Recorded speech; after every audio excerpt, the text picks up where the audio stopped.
Professeur Mathias Eric Ouenangini, docteur Hilaire Kamanga,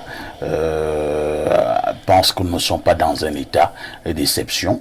Il a également démontré que le préfet n'était pas dans son rôle et qu'au niveau des textes de la République, par exemple l'outrage à chef de l'État, c'est déjà prévu.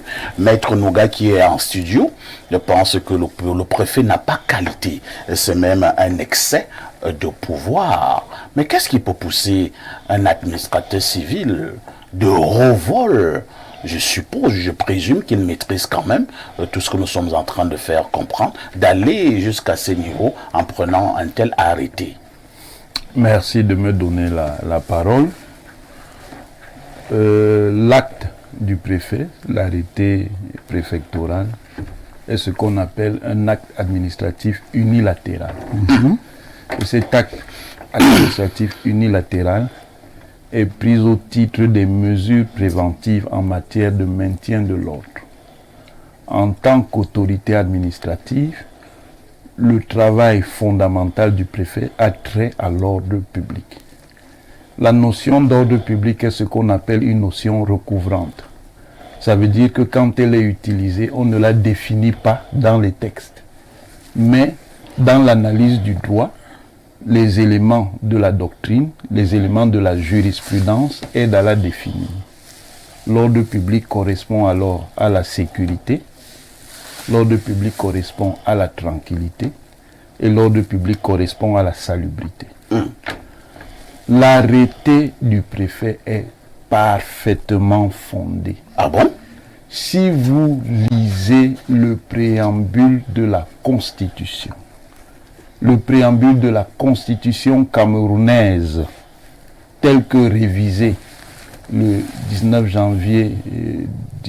janvier 1996, incorpore la notion d'ordre public dans le préambule. Au même titre que ce préambule fait, justement, assure la garantie des libertés publiques, le même préambule évoque la notion d'ordre public pour, dans certaines conditions, restreindre l'exercice des libertés publiques. Dans le même préambule, il y a une notion essentielle qui montre l'importance de la prérogative dans l'utilisation et la construction du pouvoir. La notion d'intérêt supérieur de l'État. On fait des confusions, et ce sont des confusions qui sont idéologiquement orientées.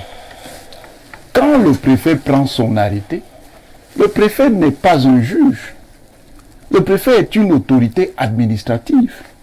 Et les mesures qu'il prend ne sont pas des mesures répressives. Ce ne sont pas des mesures de police judiciaire. Ce sont des mesures de police administrative qu'il a tout à fait le droit de prendre. Alors, lorsqu'on dit qu'on peut expulser quelqu'un, les gens posent le problème de la base légale. La base légale est dans l'article 2 de la loi numéro 90-0054. Vous pouvez contester, mais je suis désolé. n'est pas d'accord. Je suis désolé, la base est bien dans l'article 2. Les mesures prises au titre du contrôle des personnes et des biens, quand ce sont des mesures préventives, peuvent être fondées en droit sur la base de cet article. Donc, il faut également prendre le contexte. J'ai entendu Maître Nouga dire que le préfet ou le ministre de l'administration territoriale veulent faire l'insurrection. Ça, c'est l'inversion de la réalité. Quel est leur intérêt de faire l'insurrection? De se maintenir. C'est en faisant l'insurrection qu'ils vont se maintenir. Oui, parce que l'insurrection va être montée. Non, maître, soyons sérieux. Ils sont déjà des éléments essentiels de l'ordre institutionnel, de l'ordre établi. Faire l'insurrection pour eux serait même encore plus risqué que pour tout autre. Ça, c'est la première chose.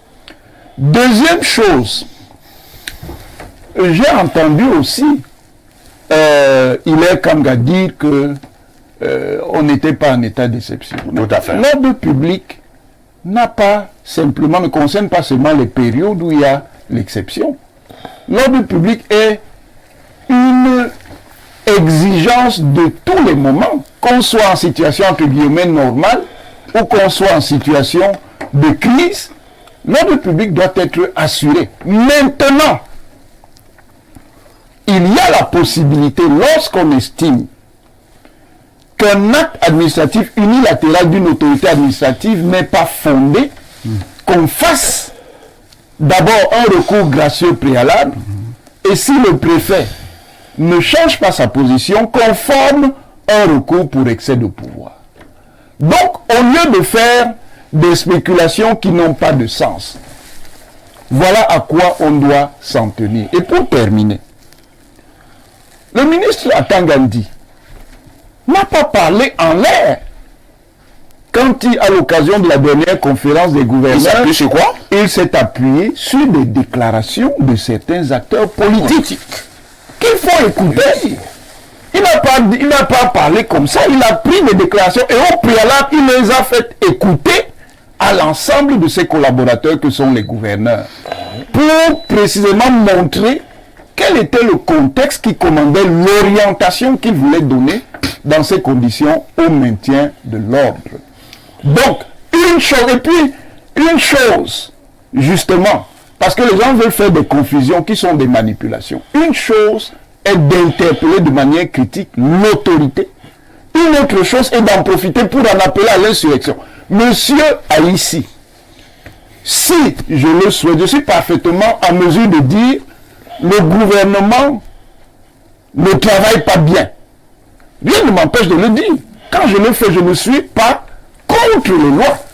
Par contre, dès que je vais ajouter, comme le gouvernement ne travaille pas bien, il faut le chasser. Oui, là, c'est un appel au soulèvement qui est condamné par la loi, les mêmes qui évoquent la loi. La loi camerounaise, la loi pénale ne permet pas les appels au soulèvement ou à l'insurrection. Donc, on ne peut pas profiter de la liberté d'expression pour violer la loi pénale. La liberté d'expression s'exerce dans des conditions données. Et pour revenir au principe même de la liberté, allez lire le préambule. On vous dit que nul ne peut être inquiété pour ses opinions sous réserve des nécessités de l'ordre public et des mœurs. Donc la liberté, ma liberté, commence et s'exerce jusque là où commence la liberté d'autrui. Merci. Merci, professeur. Je voudrais réagir. Bon, c'est vrai que Je dois aussi réagir à des en une minute. Oui, non, je voudrais dire que il y a un ordre institutionnel. Oui. Lorsque le préfet décide de prendre un arrêté où il dit expresso verbi qu'il va expulser ceux qui auront posé un... C'est écrit qu'il va dire qu'il va expulser. Son arrêté est clair, professeur. On parle d'interdiction de séjour, on n'a pas parlé d'expulsion. Mais interdiction... Les mesures matérielles. C'est pour ça qu'il fallait...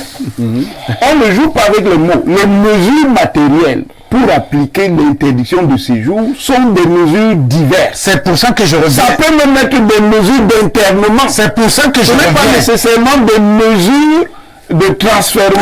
C'est pour ça que je le dis de façon polémique. C'est pour ça. Non, c'est pour ça que je reviens. Parce que lorsqu'il faut voir les mesures d'exécution de cet acte, l'internement, professeur, la Constitution le dit, nul ne peut être arrêté et jugé, machin, que dans les conditions que vous connaissez la loi.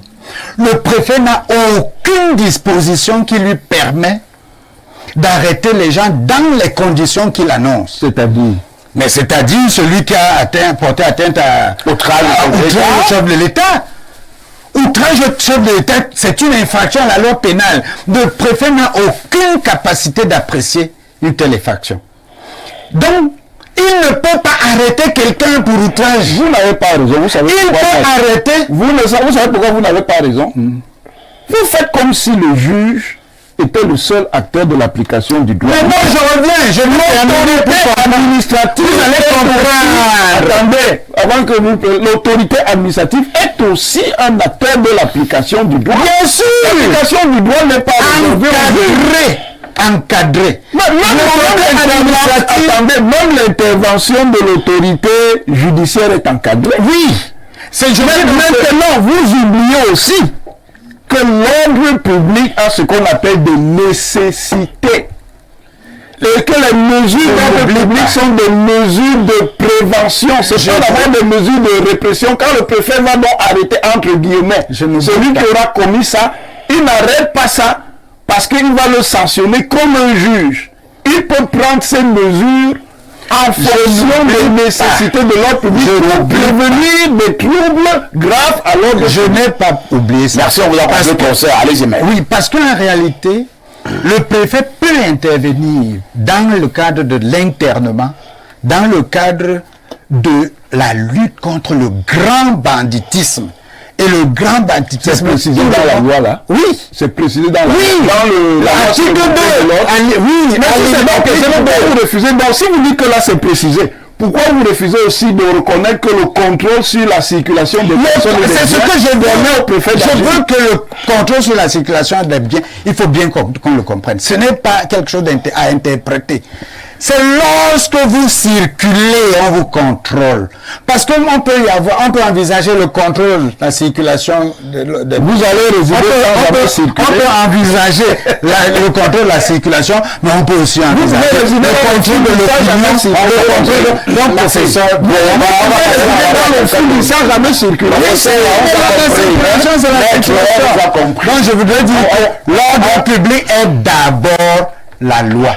C'est le légalisme. On va passer la parole à Abel Elimbi Lobé, qui vous a suivi avec beaucoup d'attention, sans doute également. Tout homme a le droit de se fixer en tout lieu et de se déplacer librement. Soyez sur les réserves et les nécessités d'ordre public. Vous me dans le même préambule. Oui. Je voudrais repréciser 2 ou 3 choses, chers invités. Puisque c'est un sujet très important, soyons ordonnés sur ce plateau pour que les téléspectateurs nous saisissent. Voilà pourquoi je passe la parole à Abel Elimbi Lobé. Elimbi Lobé, lorsque vous lisez le préfet et vous analysez ce que le préfet a dit, certains soupçonnent que le préfet aurait un certain nombre d'informations et il est en train d'être avant-gardiste. Je voudrais parler à mes frères de l'opposition. Le préfet n'a pas parlé de l'opposition. C'est à eux que je voudrais parler. Pour dire que nous devons faire très attention aux illuminés qui sont entrés dans notre lutte ces derniers temps.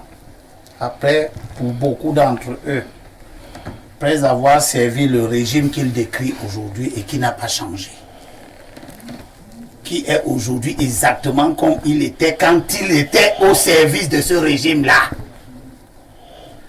Je voudrais mettre... Vous répondez à quelle question? Je suis en train de répondre à ta question. Je voudrais mettre en garde mes frères de lutte contre l'indignation sélective que des gens veulent avoir aujourd'hui, alors qu'ils étaient hier des acteurs de ce qu'ils reprochent aujourd'hui. Ils ont soutenu hier le régime qu'ils condamnent aujourd'hui, qu'ils vouent hégémonie aujourd'hui. Ils ont présenté ce régime hier comme un régime normal. Ils ont présenté ce chef de régime comme un homme d'État qui dirige bien. Je voudrais mettre les frères de l'opposition en garde contre tous ces nouveaux opposants qui jouent à nous embarquer dans des luttes de juridisme, où ils croient que le mauvais régime que nous combattons, quand ils étaient dans le régime, ce mauvais régime-là a maintenant une bonne justice, alors que nous leur avons toujours dit que ce régime a une mauvaise justice. Ils n'ont pas cru. Ils étaient d'accord. Il y en a même un qui nous a dit que les principes, les actes du Conseil constitutionnel sont des dogmes, ils sont non variés, tout est les bulles du pape. Quand M. Maurice Kamto nous disait ça, Non,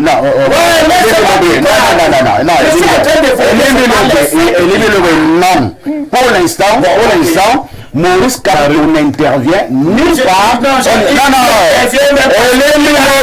Il a introduit le groupe préalable, donc il intervient. Elimbi Lobé, pour l'instant, ma question est claire. Avez-vous l'impression que le préfet a un certain nombre d'informations? Voilà pourquoi il prend un tel arrêté. En tout cas, Ma réponse n'est pas une réponse de oui ou de non. Je la construis et tout le monde me comprend et me voit venir. Pour dire que le préfet du Fodi n'a rien fait de nouveau. Qu'est-ce qu'il a fait de nouveau? Les préfets le font tous les jours. Et ceux qui s'indignent aujourd'hui, et c'est ça mon propos, je condamne l'indignation sélective. Ceux qui s'indignent aujourd'hui de ce qu'ils croient être un excès de pouvoir. Mais ils ne se sont pas indignés hier dans de nombreux cas d'excès de pouvoir. On nous a empêchés de défiler plusieurs fois. Quand moi j'étais dans le SDF, on nous a empêchés de défiler plusieurs fois avec l'effigie de leader de notre parti. Nous obligeons même à défiler avec l'effigie du chef de l'État qui était utilisé par d'autres partis comme chef de parti. Il y a eu beaucoup de cas. Ceux qui parlent aujourd'hui étaient là. Il est comme et consorts, ils ont toujours été là. Hier, ils ne se sont pas indignés contre toutes ces dérives. Ces dérives se sont sédimentées dans la société. Il faut qu'on s'y découvre ça aujourd'hui. Je veux revenir sur quelque chose d'essentiel. Chers frères de l'opposition, les vrais, pas les illuminés de la 25e heure. Quand les gens veulent évoquer la Constitution, surtout quand c'est ceux qui ont participé à la rédaction de cette Constitution, qui ont inspiré la rédaction des différents textes qu'ils évoquent aujourd'hui, comme tantôt très répressifs, et patati et patata. Il faut qu'ils disent exactement ce que la Constitution dit. Il ne faut pas lire les textes de la Constitution à moitié. C'est ça. J'ai entendu comme dire que la Constitution dit que chacun est libre de se déplacer. Elle n'a jamais dit ça. Elle dit plus. Chers compatriotes, la Constitution n'a jamais dit nulle part que vous êtes libre de vous déplacer comme vous voulez. Comment. C'est faux. Tous les opposants qui disaient ça, je me désolidarise de l'immense. Voici ce que la Constitution a dit. Tout homme a le droit de se fixer en tout lieu et se déplacer librement sous réserve des prescriptions légales relatives à l'ordre public, à la sécurité. Non, il n'a pas dit l'ordre public, à l'ordre, à la sécurité. Merci. Sous réserve des prescriptions légales relatives à l'ordre, à la sécurité et à la tranquillité publique. Ne croyez pas que vous êtes libre de vous déplacer comme vous voulez. Cette disposition de la Constitution veut dire qu'on peut vous empêcher de vous déplacer comme vous voulez. C'est ce que ça veut dire. On peut vous empêcher de vous fixer en tout lieu. Et c'est ce que je disais, monsieur. C'est ce que cette disposition dit. Mais dans les... Non, maître, vous avez parlé tout à l'heure. Vous avez cité la Constitution en oubliant de rappeler à nos concitoyens qu'il y a là-dedans des réserves qui donnent le sens à la liberté que vous évoquez.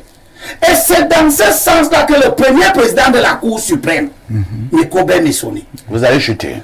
Parlant aux avocats, aux juges, lors d'une rentrée des cours et tribunaux, a évoqué la notion de liberté, en évoquant qu'il y a des pratiques manifestement illégales que les gens posent sous le prétexte de liberté publique. On est d'accord. D'accord? Quand vous prenez, et justement, réalisons ce que dit la Constitution, que chacun évoque comme bon il lui semble.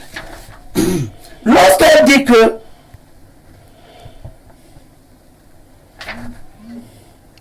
personne a le droit à la vie, à l'intégrité physique et morale. Nul ne peut être inquiété en raison de ses origines, de ses opinions, ou croyances en matière religieuse, philosophique ou politique. Et le constituant ajoute ce que il est Ne veut pas dire. Voilà. ce que tous les autres ne disent pas. Ils ne le disent pas sous prétexte qu'ils font l'opposition. Et je dis aux opposants, rejetons cette façon de faire. Le texte dit sous réserve du respect de l'ordre public Et des mœurs. et des bonnes mœurs. Voilà. Est-ce que c'est une bonne mœurs de prendre la parole sous le prétexte de faire notre travail d'opposant? Est-ce que c'est une bonne mœurs sous le prétexte de contester la mauvaise gouvernance, de dire que si on ne fait pas ce qui est bon pour vous maintenant, alors que vous avez vous-même créé les conditions que les choses ne soient pas bonnes pour vous, si on ne le fait pas, eh bien ça va brûler. Si on aura ce qu'il y aura, Ce n'est pas le préfet qui a précisé ça, c'est la juge. je ne suis pas C'est là où il y a la différence. je ne suis pas avec toi. Attendez, vous allez faire votre juridiction. C'est pas le juge. Moi je dis aux amis de l'opposant, pas les opposants de la 25e heure. Toi tu es l'opposant de la 25e heure. Je parle au Ce que maître dit, est-ce que c'est... On devrait mettre ça dans la poubelle. Non, ce que maître dit ne peut pas être dit. Maître dit que, est-ce qu'il revient au préfet D'apprécier Je vais répondre à l'union de l'opposition.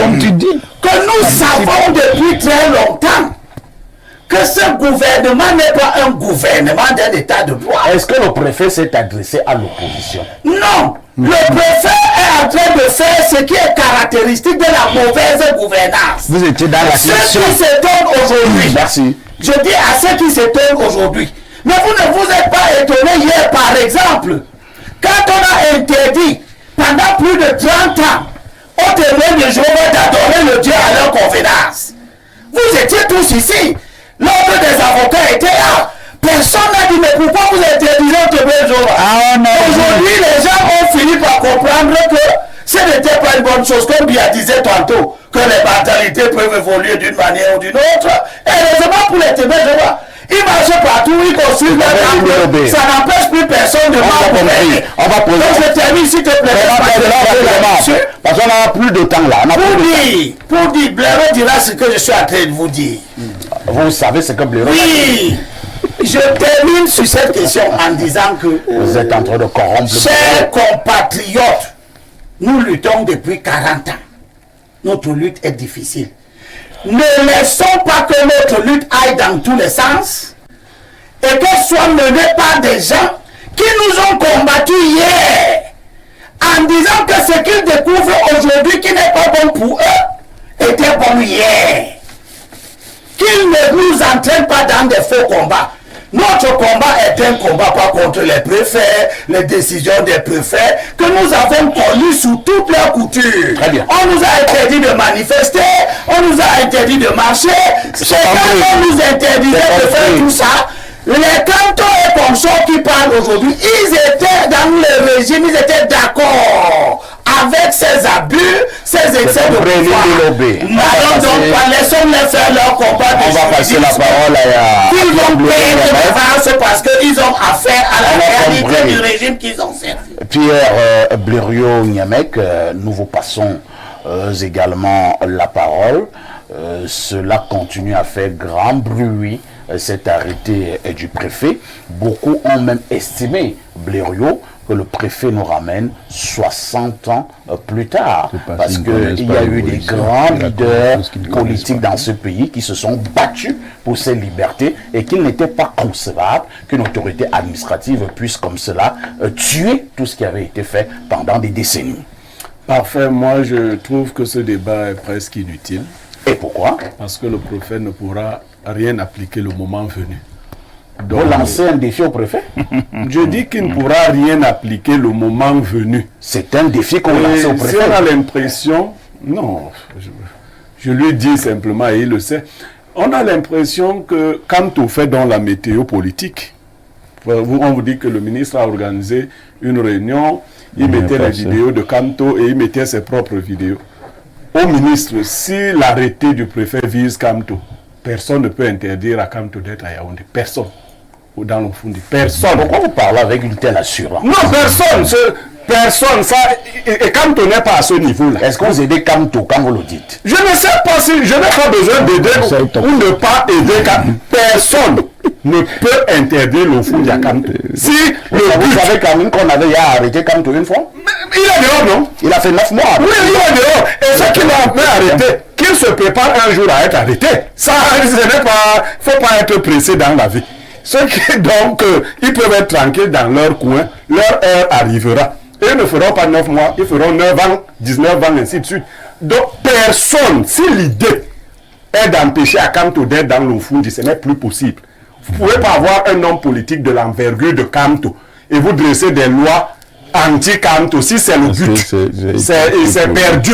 Vous n'avez même plus le niveau de Kamto pour empêcher qu'il soit dans le Fundi. Donc, si c'était le but, c'est un but manqué.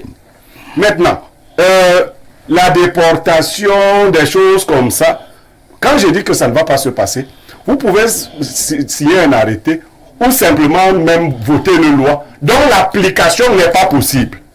Vous avez vu quelle gymnastique les gens essayent d'utiliser pour expliquer comment on va faire, on va t'interner, peut-être tu seras dans ta maison, on dit ne sors plus. Non, on a essayé.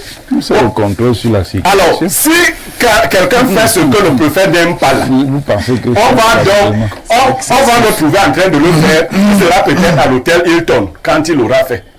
On va le transporter de l'hôtel Hilton pour où? Pour son domicile, pour lui dire que reste dans ton domicile, n'en ressort plus. Or, parce que l'idée, quand je reviens parfait ici sur la polarisation, imaginez un scénario du genre Kamto a fait quelque chose que vous n'aimez pas. Et quand vous allez arrêter Kamto, vous le ramenez à Baham. N'est-ce pas? Vous faites quoi des Camerounais? Il ne faut pas souvent dire des choses. Vous prenez Kamto, vous le ramenez à Baham. C'est ça? Blériot, oui. Est-ce que l'arrêté du préfet du Fundi vise clairement M. Kamto? Moi, je ne pensais pas que cet arrêté visait Kamto. Mais depuis que j'entends les analyses, c'est comme si c'était un arrêté qui visait Kamto. Pourquoi ça ne visait pas? Pourquoi c'est lui qui fait le recours grâce? Mais il est libre de faire son recours grâce. Non, c'est ça qu'il a. Voilà encore une liberté. Kamto est deuxième selon votre classement à une élection présidentielle. Et alors? Il faut que vous lui parliez avec respect. Et dans alors? ce pays. Et alors? C'est-à-dire que ce n'est pas... Non, il faut respecter Donc si tu es deuxième à une élection présidentielle, c'est un nombre d'entre 0,0. Kamto a 0,0. D'ailleurs, je vais donc te dire être deuxième, qu'on le veut à toute compétition, il y a non, le fait d'être en dehors de Fundi, aucun opposant n'a jamais atteint le niveau de Kamto. Donc il mérite respect. Il ne mérite pas qu'on parle de ça. Il mérite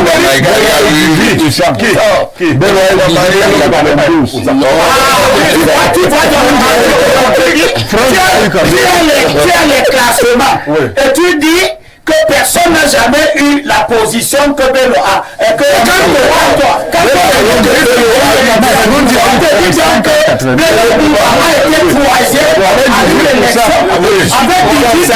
c'est bien, Bello. On veut dire que pourquoi faire une telle interdiction sur Bello? Pourquoi je dis le comportement qui détermine le passage sur lui. Kamto a une personne à la fois. Kamto a le comportement d'un opposant dans un système comme le nôtre. Et il faut qu'on lui permette de faire de la politique. Non. Et qu'on le veut ou Kamto a le comportement d'un mauvais opposant. On va passer la parole à... Ça le disqualifie. S'il vous plaît, Limbi Lobe. Ça le disqualifie. Limbi Lobe, vous n'avez pas la parole. Nous allons passer la parole à Lucien Bidima. Lucien Bidima, vous qui êtes du RDPC, vous qui êtes Limbi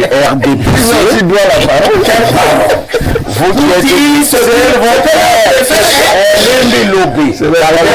Bidima dit ce que ton préfet a fait. C'est le préfet du Cameroun. Parce que quand le préfet de Kanto, quand Kanto arrivera au pouvoir en 2070, son préfet va faire de manifestations. Et Limbi Lobe, le débat de ce matin n'est pas focalisé sur M. Kanto. C'est lui Non. C'est lui. Le débat de ce matin porte sur le préfet du Fundi avec son arrêté. Ce n'est pas focalisé sur M. Kanto. Cet arrêté. Et nous passons la parole à M. Lucien Bidima. M. Lucien Bidima, au niveau donc du RDPC, vous buvez cet arrêté comme du petit lait. Non, c'est pas ça le problème. Moi, je veux ramener le problème purement sur le plan politique parce que le professeur, le recteur, nous a déjà tout dit. Vous savez, le problème avec nos amis politiques, moi, je ne les appelle forcément pas les opposants, c'est que... Vous les appelez comment? Les amis politiques. Les amis politiques, nous faisons tous la politique. Tous les opposants sont Il a simplement dit qu'il ne les appelle pas des opposants. Ils ne sont pas Parce des que opposants. certains d'entre eux ne sont pas des opposants. Est-ce que quand il est votre opposant? Oh là là. Il est votre opposant? L'avènement des pions comme ça dans le est très dangereux. Calmez-vous. Calmez-vous. Allez-y, Lucien Bidima. Aujourd'hui, effectivement, on a pris de la loi. C'est qu'avant, peut-être, on laissait un certain nombre de choses. Moi, je connais le préfet du Fundi, c'est un très grand juriste, un administrateur civil, de très haut vol. Et puis, je ne sais pas pourquoi, aujourd'hui, on en vient à stigmatiser, on veut nous faire du juridisme, etc. Pourquoi, aujourd'hui, moi, je ne suis pas inquiété? Vous savez, nos amis de l'opposition, ça, s'il faut les appeler ainsi, aujourd'hui, essaient d'exploiter certaines situations. Ils oublient que nous sommes à 1 an, quelques mois des élections présidentielles. Est-ce que c'est leur nouveau programme, le prophète du Fundi? Véritablement, on ne peut pas se permettre dans un état de droit parce qu'on se dit opposant, je ne sais même pas un opposant si ça a quel titre dans la République. Et on croit que... Non, ça a un titre. On ne peut plus rien respecter. Permettez-moi, je ne veux pas me focaliser sur tel ou tel parce qu'en vérité, aujourd'hui, sur le plan politique, nous sommes suffisamment assis. Donc, que ce soit un homme politique qui aurait eu 18%, je vous rappelle que 14 ou 15%, le président Paul Biya n'a jamais eu ce score-là. Donc, chez nous, ce n'est un petit problème. Alors, mais on ne peut pas se lever, pas faire ici, dans ce pays, et croire que parce qu'on s'appelle tel ou tel, et qu'on est totalement absurde parce qu'on est grand juriste, on est grand, je ne sais pas quoi, non, on est arrivé à tel stade, je suis d'accord avec M. Limbi Lobe, et qu'on croit qu'on ne peut rien respecter. Alors, c'est vous-même qui montez donc... On ne peut pas non, je ne parle pas. Aujourd'hui, on est dans une situation, on peut dire, d'insécurité même mondiale. Et c'est Kanto qui provoque l'insécurité. Permettez quand même. Nous sommes dans une situation et je vous mets au défi les informations que le préfet a, il ne peut pas vous les communiquer. Les informations que le préfet a, il fait une politique préventive. Et ça, il faut aujourd'hui. Peut-être on est en train de condamner ce préfet-là. Si demain, après-demain, il y a un problème, on va véritablement voir, qui ne concerne forcément pas le professeur Kanto, mais qui peut concerner une autre personne, qui peut nous amener dans une situation de terrorisme avéré, de grand banditisme avéré, qui peut nous mettre dans l'insécurité, alors que nous avons le devoir d'être protégés. C'est ça, le devoir de l'État. Et à ce moment, on ne parlera plus de Kanto. Je ne sais pas pourquoi on peut focaliser une décision administrative qui vise notre sécurité sur le plan global, sur le plan général, à stigmatiser quelqu'un qui ne fait que son travail. Ce pays parfait est incroyable. Aujourd'hui, vous faites votre travail. Vous avez appris votre travail. On en vient à vous dire que ce n'est pas comme ça que vous devez faire. Alors que vous n'êtes même pas spécialiste de ce travail. Vous connaissez vraiment ce que les instructions que le préfet reçoit au quotidien, les informations, les bulletins d'information que le préfet reçoit au quotidien, et que vous en venez à nous dire, lui, le préfet là, que moi je crois qu'il doit me protéger parce que moi je suis dans le Fundi. Moi, ma femme et mes enfants, et mes parents, et mes frères, et mes soeurs, moi je suis neveu, nous sommes établis dans le folie. Si lui prend les dispositions préventives pour prévenir toute action d'insécurité, pour me protéger de je ne sais pas de qui, je ne vais pas parler d'un politique, et je parle même du grand banditisme, et que vous en venez à me dire que le préfet là n'a pas bien fait son travail. J'ai dit bravo monsieur le préfet, il faut aller jusqu'au bout de ton action. Parce que la politique au niveau sécuritaire est d'abord préventive. La politique au niveau même de nos libertés est d'abord préventive. On ne peut pas croire aujourd'hui que, parce qu'on connaît tout, sur le plan politique, et je ne sais pas pourquoi c'est les hommes politiques qui s'agitent. Je ne sais pas pourquoi c'est certaines personnes qui se lèvent et aller dans les tribunaux pour contrer le travail d'un préfet qui ne fait que prévenir au niveau de l'insécurité à venir par rapport aux informations qu'il a. Monsieur Lucien Midima, la réponse qu'on donne à votre préoccupation est simple. C'est-à-dire que les lois de la République, notamment le code pénal, prévoient déjà tout cela. Lucien, on se calme. On se calme. Si vous faites montre d'outrage à chef de l'État, le code pénal a prévu la sanction. Est-ce qu'il revient au préfet ce sont les mesures répressives. Mais je ne sais pas, le professeur Onangini qui est spécialiste, le fait que vous voulez aller dans votre sens, ou vous voulez aller dans le sens du PCRN, les opposants de la 25e, vous voulez aller dans le sens, mais quel est même votre problème? Le plus grand spécialiste en droit là où nous sommes là, c'est qui? Non,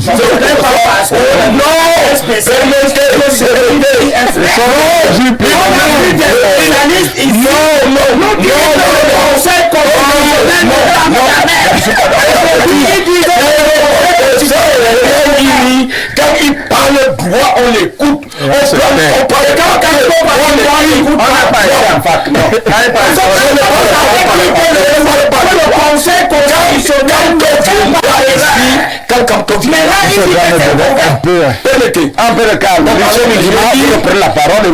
alors je dis aujourd'hui, moi je ne veux pas me verser dans le juridisme parce que nous avons un grand juriste et vous avez bien fait. Et quand il lui parlait, moi je prenais les notes. Alors je dis, sur ce point-là, il a raison. Il parlait contre vous. Je ne prenais pas les notes.